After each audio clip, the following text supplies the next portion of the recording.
Жастарды ватан сүйушілік рухында тәрбиелау, тынышлық һәм татулықтың қадіріне жету мақсатында шөлкеместірілген мәртлік мектеплері.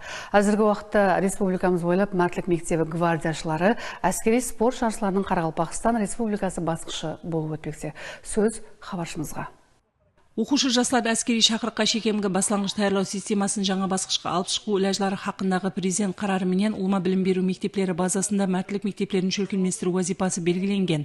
Мақсат оқушы жастарды отансүйушілік рухында тәрбиелау, сондай-ақ тыныштықты қадірлеу сияқты жоғары фазилеттерді рухында жетілдіру саналады.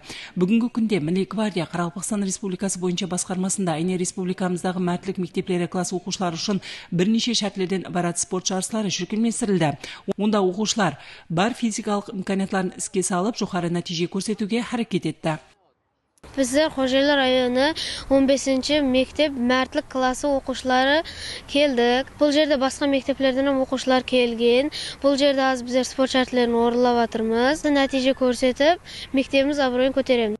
Мағлұмат орнында айтып өтетін болсақ, Милли гвардия Қарақалпақстан Республикасы бойынша басқармасына Нүкіс қаласы, сондай-ақ Қожелі, Төрткөл районларындағы мәртлік класстары біріктірілген. Ләжға басқарма уәкілдері қатынасып, спорт жарысының барысын бақылап, оқушылардың имканиятларына жоғары баға беріп, жеңімпаз мектеп оқушыларына басқарма тарапынан сауғалар тапсырылды.